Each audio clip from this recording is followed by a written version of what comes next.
So the question is, what was Rabbi Wittenberg's relationship with Rabbi Janet Klausner, who leads Reform Judaism, and Chief Rabbi Mervis of the Orthodox community? Because it is obviously a very fragmented community, and I would just add, and Masorti is a very little fragment within that fragmented community. Yeah, I'm very fond of Rabbi Mervis. I mean, we bump into each other from time to time, always have nice words for each other. I was there at his induction as Chief Rabbi. In terms of actually working together on anything of any significance, that really isn't happening, and the same applies with the Reform movement. And I think we ought to be looking for test projects. You know, one I've thought about with Kinloss would be, can we get together and clean out Dollis Brook? You know, so long as we don't think of it as a mikvah, I don't see a difficult religious dimension there. And you know, if we get stuck in the mud, we can do it together. But I actually think more cooperation is possible, and there are, you know, and I also think that, thank God, there are many doors into the Jewish community, because there are many different people in the Jewish community, and I don't think we're really in competition with each other. I think we're providing slightly different things, and that our strength will be to realise that. Well, it's obvious the Rabbi Mervis issue, but why is there not cooperation with the Reform movement? There is, you know, there are friendships. There is some sense, I think, of anxiety about this site, which has made things a bit more difficult. Is it the headquarters of the Reform movement, or is it the site of the New North London Synagogue? And the balance between that has to be kept very, you know, very thoughtfully and very carefully and sensitively balanced. But there's a lot more we could and should do together.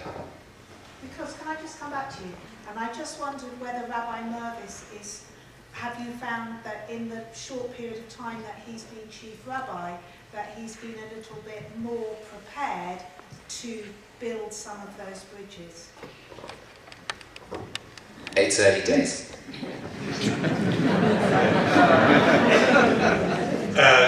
Daniel. Jonathan, we really enjoy the jokes and stories that we get in your sermons, but clearly there are some you hear which are not suitable for inclusion in sermons. I wondered if you could maybe share one. We're after the watershed now. There are no kids in. Mercifully, I have congregants like you with a wonderful sense of humour. I think the answer has to be no.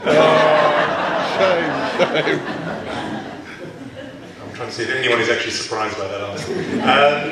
Who else has got something to... Oh, we're turning to ask the rabbi here. Who is... yeah, you've got... Jonathan, you spoke about the joyously long queue of buggies, but our congregation, like many other communities, seems to have an issue where, as the children get into their teens, we begin to lose them. There is Noam, obviously, but we do lose them from within the regular community. I just wonder if you had any thoughts about that and whether you see it as an issue or not.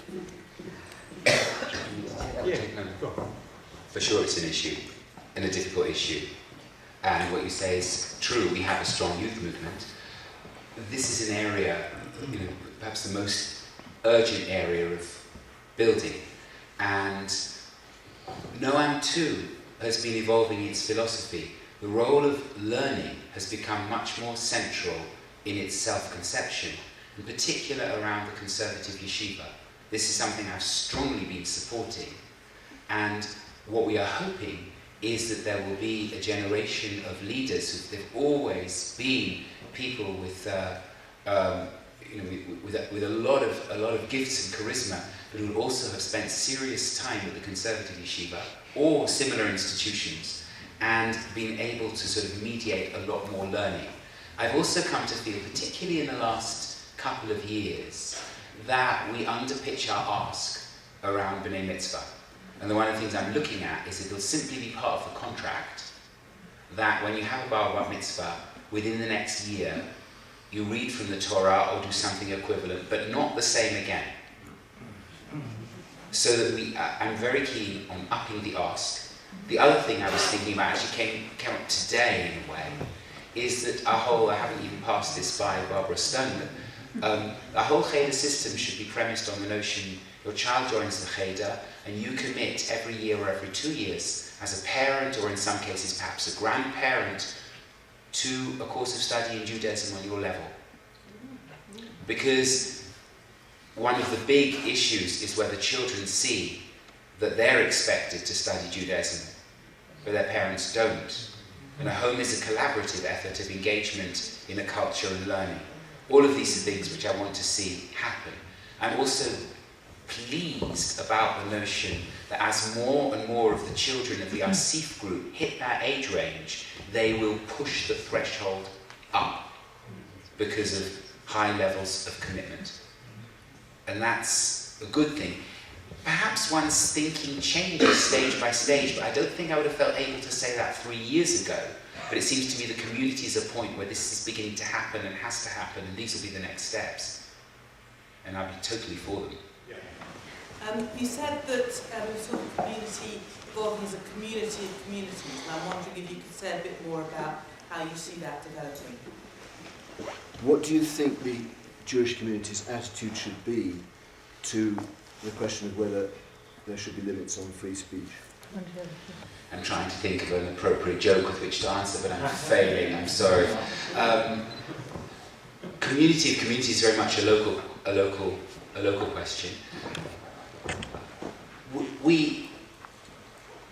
Life can be thought of as concentric or interrelated circles of which one is a part, with one's family and friends and relatives as a core circle. I think for some people, some of the time, a regrettable core circle. Some of the relatives, but I don't feel that way. And then there's a sense of local community, and then there's a sense of bigger community. With a large synagogue like this, it's very, very important, and it's our responsibility actually to enable people to feel that they can engage, that they can give, and that their gifts of what they have to offer are really valued and appreciated, and that they are known to others in the community. It's very interesting. Because of walking in the West Highlands, we've met these honey makers, beewares, near Dunkeld, and we became friendly with them. And as a result, and that's completely an excuse to get back to Scotland, I suggested that we distribute small pots of honey with the synagogue's blessed logo, another sticky factor, to all our members, which we did. And we also included a Catholic neighbour who said, I'm not Jewish, but that was really very nice, and we could do that again. Then that became a biennial habit. Now people said, well, I didn't know as they delivered them, that I didn't know there was 2 other members of our community in my road. Well, how did we let it happen that they didn't? So actually local groups that would meet for maybe a couple of Friday nights a year, and a Havdalah, and a Sunday morning learning session, so that actually, supposing there were a heavy snowfall, and someone isn't well, it wouldn't have to go through the centre for someone to say, wait a minute, in our circle, who's doing the shopping? Is your heating working? Those are basic things about care and community and belonging that I would like to see established much more widely, and then those communities come together for bigger things. So region is one way of developing it, and life moment is another way of developing it. There's some life stages where we're very strong in what we offer. There are other life stages, and one which Nikki and I are going through, which is with our youngest going to go to university. That's a change. It's a profound and huge and not entirely an easy change. We're scarcely the only ones in the community. Now comes the sense, well, what am I going to make with the fact that there is somewhat more autonomy over time? So there are opportunities and we mustn't miss them. And also I feel if we've got people with things to offer to each other and we're not making that available, well then we're wasting our human resources. Much wider question of freedom of speech. A very interesting conversation I had about this, I don't feel free to name the person actually, I feel like I would need to ask their permission, who was saying that the whole issue with the cartoons has made them revise their views about Holocaust denial and has made them feel that curbing freedom of speech is a very high price for a society to exact. And on the whole, my instinctive position is to be strongly in favour of freedom of speech. If I think about the penalties for telling truths, didn't Rabbi Dr. Louis Jacobs pay a very high penalty for saying the truths he believed in? And I think societies that don't allow people to speak out are oppressive and ultimately tyrannical, and they ultimately prevent those who could have pointed at that tyranny from being able to do so. One of my favourite poets is the Russian Jewish poet, to those Judaism was marginal, Osip Mandelstam. He was twice arrested by Stalin and died in exile somewhere in a transit camp of a heart attack the second time. And he says, "They left me my shoe size in earth with bars around it. What good it do them? I had my lips, and they frame words, even in silence." Now what a waste that they're framed in silence. But they got out in the end. Now, does that mean, and I remember 2008, and I remember saying, and some people strongly disagreed with me, and now I don't know whether they were right or wrong, I didn't think the publication of those cartoons was the most sensitive or thoughtful thing to do. And Judaism, without punishing a person for speaking, is very concerned about the nature of our speech. Lashon hara, people know about. But ona'ah, oppressive or hurtful speech to a person's face in which you punish them for who they are, that is considered a serious offence. And most of the things we talk about on Yom Kippur in that long list of categories of sin are speech sins. So I think there's a balance between freedom and sensitivity. I was thinking particularly about satire. I've never been a lover of satire. It seems to me a sharp and harsh weapon, and we haven't liked it. I don't think Jews are so much concerned with satire against God or against Moses, but it's very easy for us to think about cartoons which the Jewish community, or depictions, Sharon devouring babies, which hit on anti-Semitic tropes that we find deeply offensive. Well, I think on the whole it's a good thing that there are laws about incitement to hatred, and that there is concern about those matters, but the mechanisms then are protest and the law, not violence with regard to free speech. And I also feel that if the legitimacy of satire as a tool is attacked, I think I'm going to side with the satire. To be hurtful and insulting. If you add another layer on, as just the Charlie Hebdo magazine did by doing them, caricatures and insulting messages, that's another whole thing. But just to draw in human form, the Prophet is experienced as an insult. Now we can think of things that in Judaism, I've tried to think of analogies, and so the best somebody else has come up with so far is to say the Hebrew name of God. And if that was splashed across newspapers, doesn't mean that you don't have to add the next bit of an insult, just using that. What about that? The idea that what is a religious scruple for one community, should that be respected to the point of not being transgressed by other communities? That was...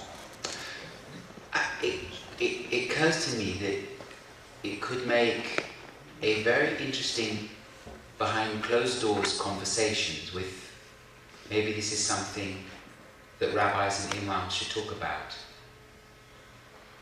Clearly, what has been said about depictions of the Prophet, peace be upon him, is real for Muslims. And when you wrote about it in The Guardian, you said, we're not reprinting those cartoons, not because we're intimidated by Islamist terror, but because we don't want to offend the millions and millions of faithful, honest, true Muslims who will be hurt by this. And needless hurt is an offence. Needless hurt is definitely an offence in Jewish law. But it might make an interesting conversation, I don't know if it's possible to have it, to ask, if this is so, what could a cartoonist say in the medium of a cartoon about Islam that wouldn't be considered blasphemy, but that could make a point? There's the things I think you can say to Jews and other groups, and it might be sensitive to know what they were. But I think the willful transgression of what is sensitive for a whole group is not something we should be engaged in doing. I would hesitate to go, to endorse the position which would sound like, and we're okay about being intimidated into not doing it. Because one's freedoms, one's intimidation seizes hold of one's capacity to express oneself. One's on a road which will only get worse. Do you have any ideas do you have any sympathy for the Muslim prohibition on graven images because of the Jewish approach to it? Thank you. And it was Lady.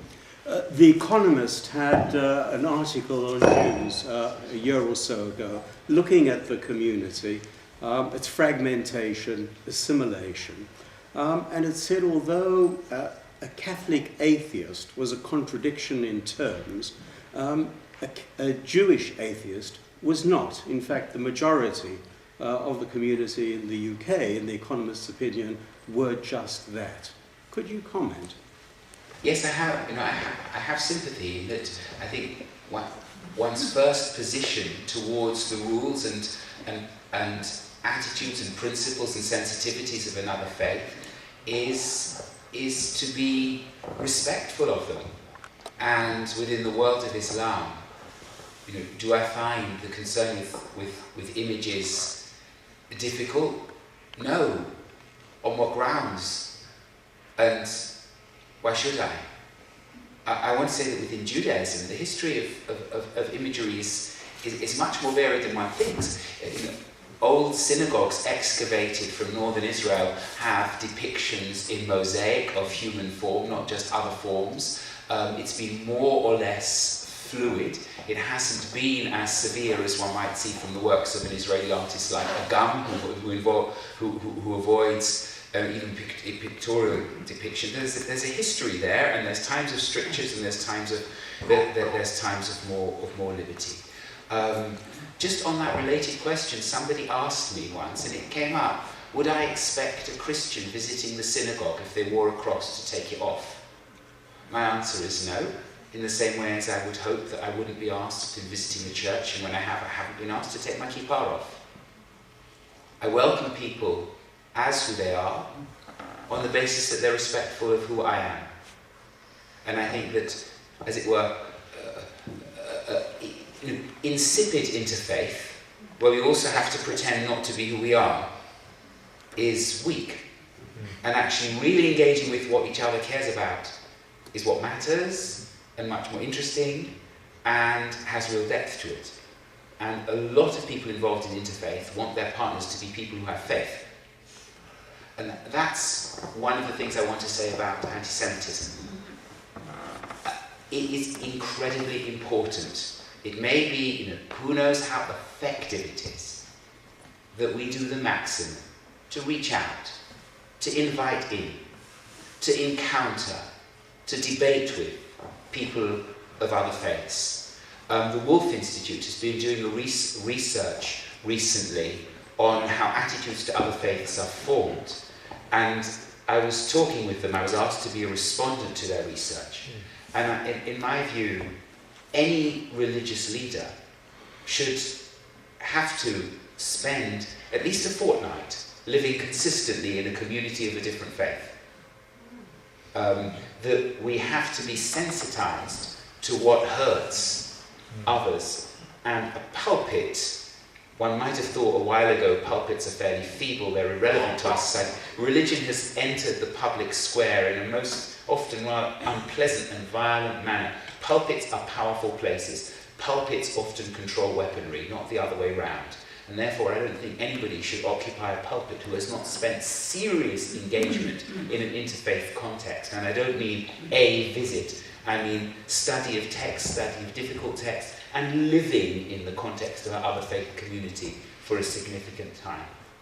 I'm just going to say that interfaith work is obviously a response, but probably not quite what you've got in mind, I'm guessing, when you talk about are we doing enough to combat anti-Semitism. So there may be more things than interfaith you want to consider. I mean, I feel that's the bit that would be my contribution and a rabbinic contribution. I think there's also vigilance, there's also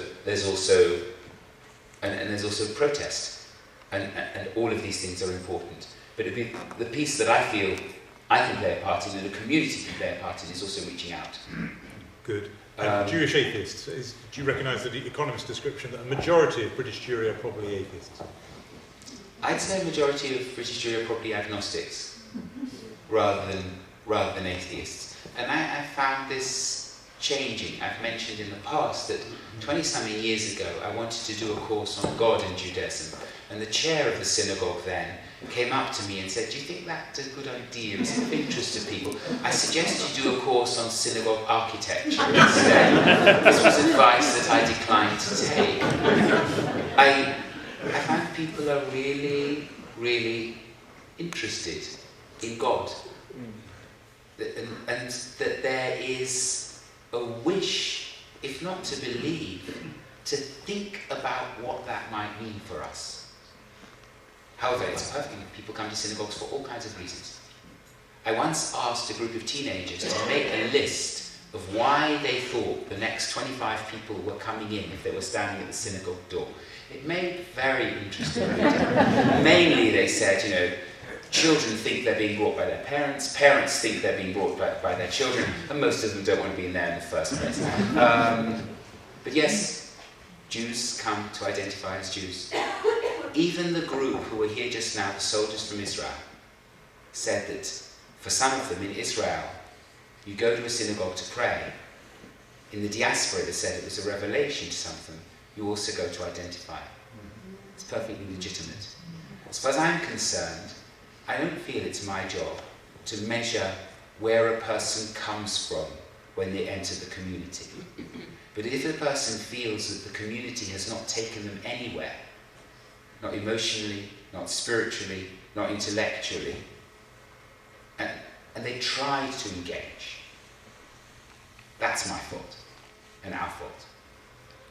The responsibility is where we go on that journey. Spirituality. I know how to feel it because sometimes I feel it, but most of the time I don't. How can you teach spirituality? How can you explain to people what spirituality is and how you might come to feel it? I recognise the lady in this row here. You may have a question for our speaker. Yeah. You said people are very interested in God. Do you feel responsible for this community's increasing interest in dogs?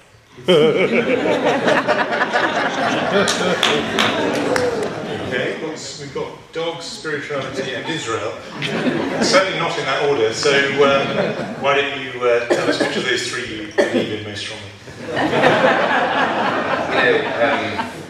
There's a relationship between the word dog and the word God. It's interesting that Mossi's first two words, the first word was dog, and the second word was Amen. And he had the wit to manage the second one when there were quite a lot of people there. So this reflected our house. I often think God is just a word. We were joking. Mossi was a bit embarrassed when his old school decided it was going to put up a list of people who'd got into Oxbridge or medical school. And he was particularly struck that they spelt Corpus Christi College wrong. This is admissible for a Jewish school, but I suggested to him that they'd spelt it C-R-P-U-S, and that this was a mistake. I guess let's make this collective, Nikki. We are responsible for greater level of canine ownership in this community than just about any other in the Jewish world, I would think. Israel and spirituality. I'm going to keep the spirituality one for last. It's extremely important that people, you talk about freedom of speech, that people are able to disagree with the rabbi. Its discourse is plural, and it comes from having different opinions. In a way, the responsibility to the community is how it conducts that discourse. And if people feel that they are so repressed that they can't say what they think, or not allowed to think what they think, then that's wrong. At the same time, and once or twice people have said to me, you should have no opinion on Israel. Or actually, I think that's immoral. I don't think that's morally okay. I think I have no choice but sometimes to give an opinion. And I have no right to say who people should vote for in the election. Though I might say that I think people as Jews should not vote for UKIP. I have no right to say which of the major parties they would vote for. That's transgressing. Why no UKIP voting? Basic racism, which we have suffered from. And it'll make other forms of racism look legitimate. So yes, I have views about the hope for a two-state solution, and I also try to get to Israel 2-3 times a year at least. I have a love for the country, which I hope comes across, and care about it, and I see the future of the Jewish people, and it's increasingly as bound up with the future of Israel. I was absolutely delighted and pushed for the fact that we had that group of soldiers here, and it's something I'll push for our community to do. I think every second year is probably as much as we can manage, and to deepen our links with Israel in the ways that speak to our own hearts and feelings. I have views on a number of things to do with Israel. I think sometimes I'm duty-bound to express them, but people are not bound to agree, and there needs to be discourse. There needs to be discourse around it, and that applies to other issues as well. Before you get to spirituality, the last 30 years, has it made you stronger in your connection with Israel or less strong? I don't know. I mean, as a community rabbi, it's harder to get there for longer. No, I don't mean that. I mean your feelings about Israel. No, it's harder to get there for longer, and the time there increases one's strength of. It goes up and down for me. There are times when I feel very sort of cynical and hopeless. There are times when I feel much more engaged. But in the end, it's the human contact. It's the huge numbers of people I know and care about and feel close to that really, that really matter.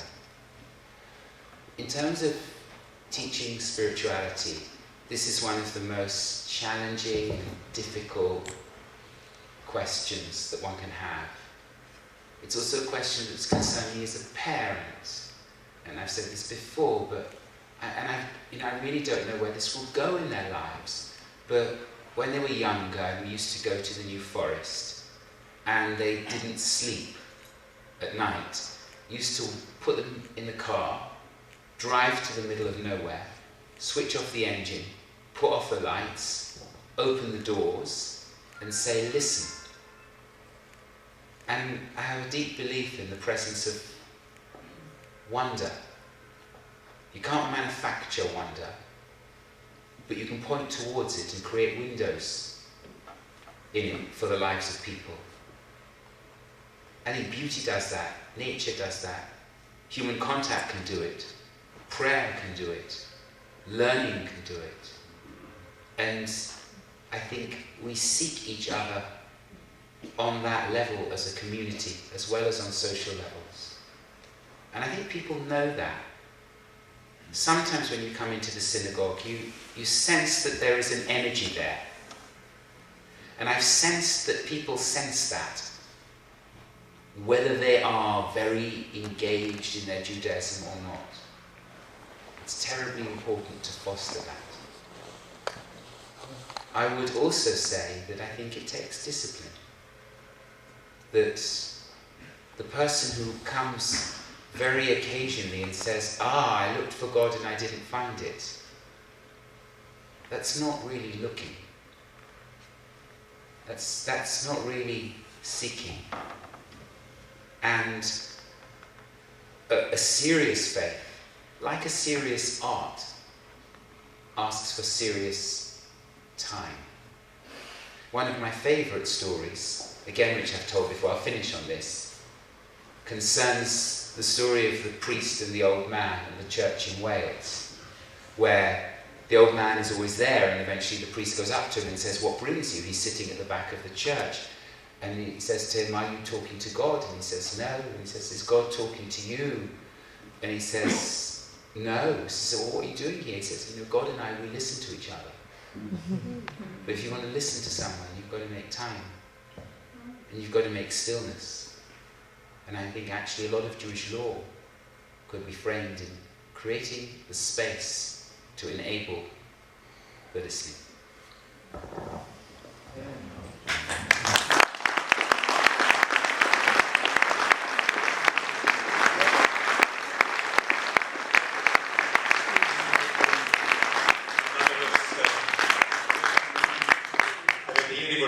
Surprised that somebody who has delivered, by my rough estimate, 1,700 sermons knows exactly the right note on which to end. I think the only thing I want to do, and I'm sure all you want to do too, is to say, not only for sharing with us so many thoughts and insights tonight, but for everything you've done for this community over more than 3 decades, to Rabbi Jonathan Wittenberg, thank you.